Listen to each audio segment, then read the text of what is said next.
1. What types of music do you like to listen to? It's quite varied really. Sometimes I like to listen to pop music and other times I like to listen to movie soundtracks or instrumental music. I guess it depends on what I'm doing or how I'm feeling. For example, if I'm feeling energetic I'll probably listen to some high-energy music or something with a good beat to get me going. On the other hand, if I'm driving or maybe even reading I'll listen to something more relaxing, maybe some nice instrumental music because I find it helps me concentrate. 2. At what times of day do you like to listen to music? I usually listen to music throughout the day, on and off, but I suppose the longest period would be when I'm traveling to work because the journey is almost an hour there and another hour returning at night, and listening to music helps pass the time. Other times of the day when I normally listen to music would include when I go to the gym to train and sometimes before I go to sleep because it helps me to relax. 3. Did you learn to play a musical instrument when you were a child? No, I didn't. It wasn't something I was interested in. My parents wanted me to learn how to play the piano but I preferred to do sports and eventually they realized that my interests lay elsewhere. My brother and sister both play instruments, so I guess I'm the odd one out in my family, but I don't believe that I have any musical ability. Oddly though, they are terrible at sports but I'm really good at anything physical like that, so in a way I guess we balance each other out. 4. Do you think all children should learn to play a musical instrument? It's not something which should be compulsory, but I do believe that every child should have the opportunity to learn how to play a musical instrument and discover if they have a talent for it, or not. It's important that children discover the things they're good at and develop those skills rather than being forced to do something they're not really interested in doing. But it's certainly not necessary for every child to learn how to read music and play it. Describe a shop near where you live that you sometimes use. You should say, what sorts of products or services it sells, what the shop looks like, where it is located, and explain why you use this shop. Model answer: okay, so there's a medium store, a convenience store about 5 minutes from where I live at the moment. I use it almost every other day. It sells the usual sort of things such as food, toiletries, candy, alcohol, cigarettes, and lots of other things you might need. It's actually really well stocked. There's not much they don't have which you might need on a daily basis. I guess it must be about 100 square meters or so, not very big, but it's well organized and they have shelves full of the most popular products that people want to buy, mainly popular food products. There are a couple of freezers and refrigerators with frozen and chilled products and then they also have fresh local bread and cakes on sale too. The store is located in a busy street in a residential area, so there are plenty of people passing by it all day and night and it's open 7 days a week, all year even on holidays. Personally, I use it because I like the owner, he's a nice guy and we're quite friendly. But apart from that, it's just around the corner from where I stay and most of the time I can't be bothered traveling further to go to a bigger supermarket. 1.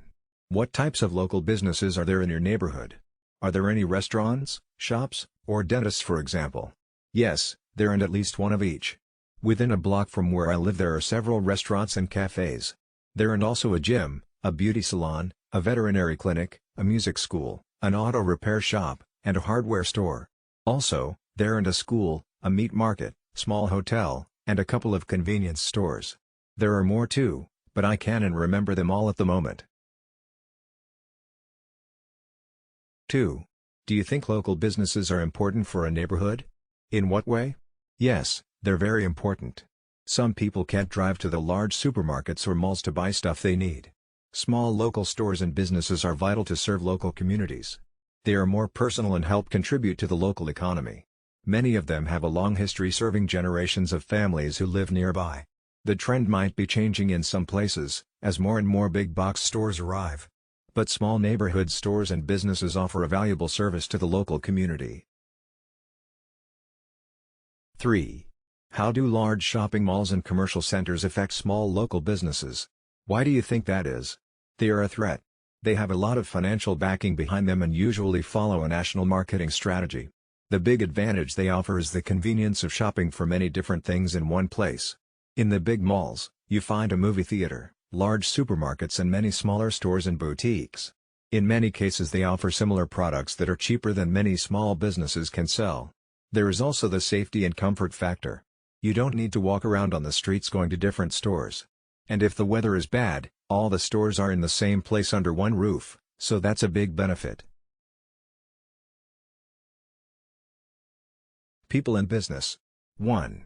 Why do some people want to start their own business? I guess because they have an incredible idea for something that doesn't exist at the moment. Or maybe because they're passionate about something. Of course, there are people who prefer to work for themselves rather than be an employee in a company. Either because they prefer being independent or because they have special skills or expertise and maybe they can earn more if they start their own business. It's a dream for many people, but it's also a lot of hard work. I think you need to have strong motivation to start our own business, and grow it to be successful. You know the old saying, if you love what you do, it will never seem like work. There are people who start their business to express themselves. They might be an artist, creative, or baker. But they want to do their own thing, it's their passion. 2. Are there any disadvantages to running a business?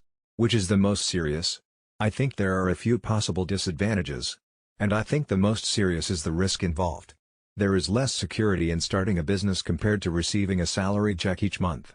There is no guarantee that your business will be successful. You might have trouble finding enough clients or customers. You might run out of money before the business really has a chance to grow and thrive.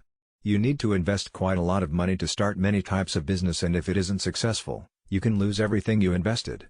So financial security is probably the biggest worry for most first-time entrepreneurs.